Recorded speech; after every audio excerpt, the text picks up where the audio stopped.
발표하실 분이 김연진 학생 맞습니까? 네, 맞아요. 예. 발표 시간은 공개한 대로 10분이고요. 한 2분 정도 남았을 때 우리 쪽에서 2분 남았다고 얘기를 해드릴 겁니다. 그러면 마무리 준비해 주시기 바라고. 준비가 되었으면 시작해 주시기 바랍니다. 그럼 발표 시작하도록 하겠습니다. 저희 팀은 5G 및 수상드론을 통한 울산항 안전운항 관리 솔루션 및 가상현실 시뮬레이션이라는 주제로 프로젝트를 진행을 하였고요. 이제 목차는 이런 식으로 저희가 소개를 드릴 거고, 일단 먼저 저희 프로젝트를 진행하게 된 울산항 선박 사고 발생 원인 및 문제점에 대해서 말씀을 드리도록 하겠습니다. 문제점이 크게 두 가지가 있다고 저희는 봤는데요. 첫 번째는 이제 전체 선박사고 3,820건 중에서 운항 부주의 선박사고가 34%를 차지를 하는데요. 이게 두 번째로 큰 수치이고 운항 부주의로 인한 선박사고가 매년 증가하는 추세에 있습니다.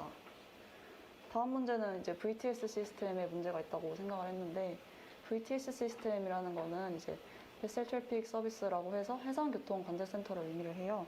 그래서 해상교통 모니터링을 하고 선박을 관제를 실시를 하는 관제 시스템이고, 근데 이 시스템이 이제 이중화가 잘 되어 있지 않아서 예를 들어서 정전 같은 게 발생을 하게 되면 선박 관제에 하는데 어려움이 있고, 이 이중화를 하는데 비용이 한 곳당 20억 원 정도로 비싼 비용이 든다고 하고요.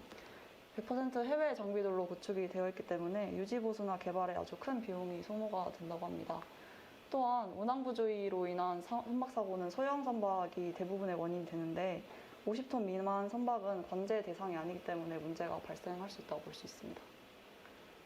그 다음으로는 저희가 프로젝트에서 사용한 핵심 기술에 대해서 설명드리도록 하겠습니다. 먼저 첫 번째로 가상현실인데요. 가상현실이라는 것은 HMD 기술이랑 3D 모델을 이용을 해서 몰입형 투영 디스플레이를 사용한 기술인데, 현실 같은 3차원을 이미지로 구현을 해서 360도 공간에 투영을 한 것이고요. 시차 원근법, 그리고 머리 추적 기술, 광학 및 적외선 센서 같은 거를 이용을 해서 위치 추적 기술을 위치 추적 기술을 바탕으로 해서 발전을 했습니다. 다음으로 시리얼 통신인데요. 시리얼 통신은 이제 채널을 연속적으로 거쳐서 비트 단위 데이터를 하나씩 전송을 해서 전송하는 건데, 저희가 저희 프로젝트 비용을 고려를 해서 시리얼 통신을 사용을 했고, 이제 간단하고 속도가 중요한 데이터 전송에 사용을 했습니다. 다음으로 수상 드론을 만들 때 저희가 3D 프린팅을 사용을 했는데요. 이제 3D 프린팅은 적층 보조로 물질을 뿌려가지고 3차원 입체물을 제작하는 것이고, 제작 속도가 사실 좀 느리긴 한데 원하는 형태로 출력이 자유롭게 가능하다는 장점이 있습니다.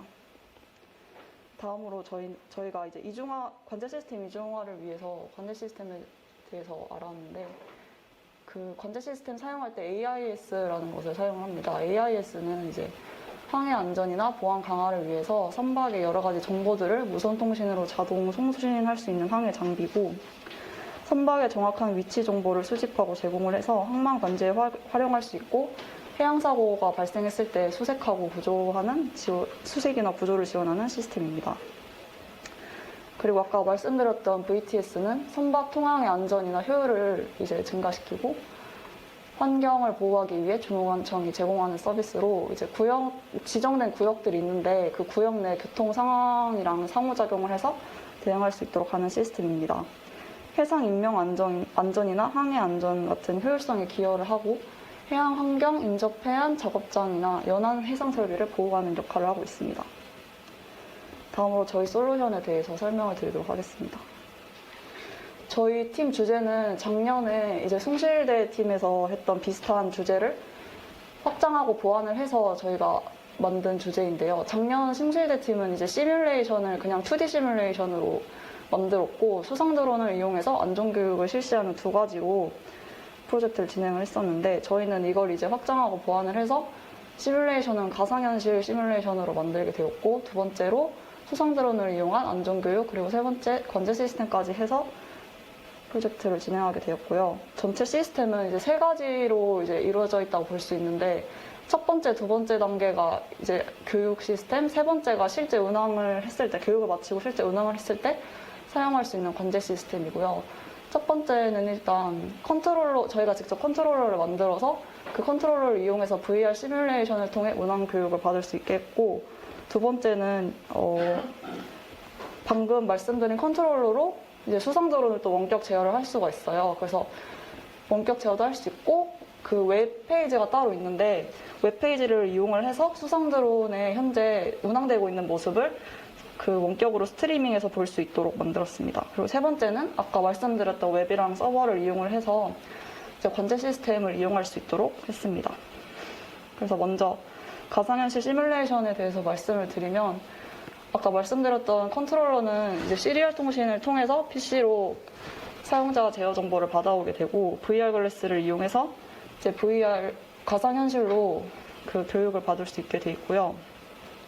수상 드론은 이제 컨트롤러랑 서버랑 그 클라이언트용 서버가 따로 있어요. 그래서 클라이언트용 컴퓨터랑 시리얼 통신을 해서 그 클라이언트용 서버가 다시 이제 저희 원래 서버랑 소켓 통신을 해서 그 사용자의 제어 정보를 받아오면 그걸 원격으로 그 수상 드론의 안드로이드가 이제 그 정보를 원격으로 받아와요. 그러면 그 안드로이드에서 다시 라즈베리 파이로 시리얼 통신을 통해서 제어 정보를 전달하고 그걸 다시 모터로 전달하는 구조입니다.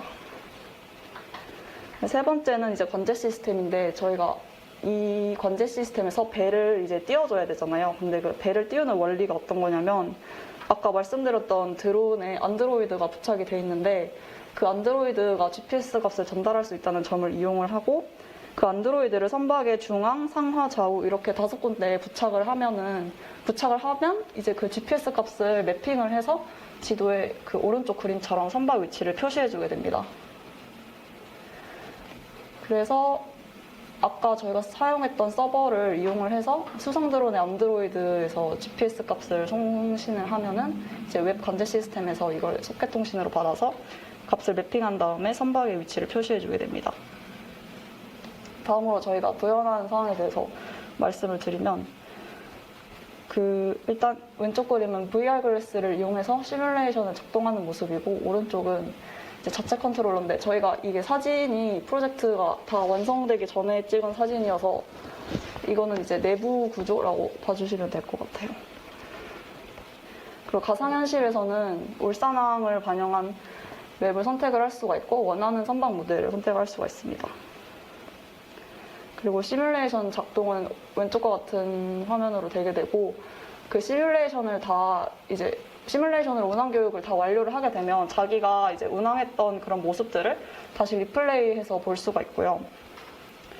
두 번째로 수상 드론은 저희가 라즈베리 파이로 서버를 구축을 했어요. 그래서 그 서버를 통해서 드론을 제어를 하게 되고, 3D 프린트로 PLA 소재를 이용을 해서 드론 외관을 제작을 했습니다. 그리고 휴대폰을 탈부착할 수 있도록 만들었고, 그 휴대폰의 5G 통신을 이용해서 5G를 이용해서 수상 드론을 제어를 할 수가 있고, 스트리밍 제어 센서에 사용이 되고요. 오른쪽은 이제 수상 드론이 운행 중인 그런 모습입니다. 그리고 원래 기획은 이제 수상 드론 교육을 할 때 울산항 축적을 반영한 수조에서 수상 드론을 이용해서 운항 교육을 실행하도록 되어 있고요. 세 번째로 저희가 이제 1, 2단계에서 사용한 컨트롤러인데, 지금 사진에는 없는데 이제 왼쪽은 저희가 외관 모델링을 따로 해서 그 나무로 직접 외관을 깎아서 조립을 다 해놓은 상태예요. 그래서 왼쪽과 같은 모습이라고 이해를 해주시면 될 것 같습니다. 그리고 다음은 마지막은 이제 관제 시스템인데, 이렇게 왼쪽 화면에 이제 스트리밍 화면이 출력이 되게 되고, 드론의 여러 가지 정보들, 그러니까 타각이나 지금 속도 아니면은 GPS 값을 다 저장을 해서 로그를 확인을 할 수가 있고요. 이런 식으로 값을 매핑을 해서 충돌 위험이 있는지 없는지, 아니면은 지금 배가 어느 위치에 있는지 등등에 대한 정보를 실시간으로 확인할 수 있습니다. 마지막으로 차별성 및 기대 효과에 대해서 말씀을 드리도록 하겠습니다. 일단 저희가 숭실대 팀의 솔루션 주제를 확장하고 보완을 해서 만들었기 때문에 숭실대 솔루션이랑 비교를 해서 말씀을 드리려고 하는데, 숭실대 솔루션의 경우에는 이제 모니터랑 조타기로만 시뮬레이션을 구성을 해서 이제 운항 출발, 도착 기능만 이제 존재를 했는데요. 저희는 VR 글래스까지 추가를 해서 가상현실로 시뮬레이션을 제작을 했고, 리플레이 기능을 통해서 이제 자신의 운항 모습을 재확인할 수 있도록 만들었습니다. 그리고 수상 드론의 경우에는 작년에는 이제 폼보드 소재를 사용하고 스트리밍 기능이 없었는데 저희는 이번에 PLA 소재로 이제 충분한 부력, 방수 능력을 가진 소재를 이용을 해서 3D 프린팅을 따로 하고 모델링을 해서 드론 외관을 제작을 했고요. 컨트롤러도 자체적으로 따로 만들고 스트리밍 화면을 통해서 원격으로 드론을 제어할 수 있도록 만들었습니다. 그리고 울산함을 축척을 반영한 수조에서 수상 드론을 이용해 운항 교육을 실행하는 것으로 기획을 했고요. 이제 3D 프린팅이나 추가적인 센서 부착을 한다면 저비용으로 드론을 커스터마이징 하는 것이 가능하고 시종 드론들과는 다르게 휴대폰을 탈부착하는 것을 통해서 드론을 제어하거나 정보를 송수신하는 것이 가능합니다. 그리고 컨트롤러의 경우에는 작년 송실대 팀의 경우 무선 마우스를 이용을 해서 컨트롤러로 시뮬레이션을 조작하는 방식이었는데요. 저희는 무선 마우스가 배터리 문제도 있고 지연 문제도 있기 때문에 이거를 아예 가변저항으로 대처를 해서 보완을 했고 시뮬레이션이랑 드론 두 가지의 모두 조작이 함께 가능하도록 범위를 넓혀 만들었습니다. 그리고 마지막으로 이거는 관제 시스템은 작년 팀 프로젝트에는 없었던 주제이고 드론만으로도 이제 GPS 값을 이용해서 관제 시스템을 사용을 가능하게 해서 소형 선박들의 관제 시스템 대체를 최대한 가능할 수 있게 하고 선박 면적을 기반으로 해서 이제 충돌 감지의 정확성을 높였습니다. 마지막으로 결론입니다. 저희가 가상현실 시뮬레이션과 5G 수상 드론 그리고 관제 시스템을 이용해서 안전운항 솔루션을 설계하고 구현을 했는데요. 이를 통해서 선박 운항자들의 실력 향상 그리고 사고 발생 확률 감소, 울산항만공사와 선주의 선박, 물류, 인명피해 발생 확률 감소라는 효과를 기대할 수 있다고 생각합니다. 들어주셔서 감사합니다. 예, 수고 많으셨습니다. 질문해 주시기 바랍니다. 5G를 사용했다고 되어 있는데 굳이 울산함을 축적한 이제 작은 모형 안에서 모형 선박을 이제 모형 드론을 띄우는 거라고 한다면 굳이 5G를 사용할 이유가 있었을까요? 5G를 어떤 측면에서 고려를 하신 건지. 일단 5G가 그 저희가 수상 드론을 만든 주 목적이 교육의 목적이 있기는 한데 그 목적 이외에도 바다에 직접 나갔을 때 이제 띄운다는 목적이 또 있거든요. 근데 이제 추가적으로 이제 최근에 그 바다에서 5G를 사용할 수 있도록 개발이 이루어지고 있다고 해서 그 점을 좀 반영을 해서 5G 수상 드론을 개발을 했습니다.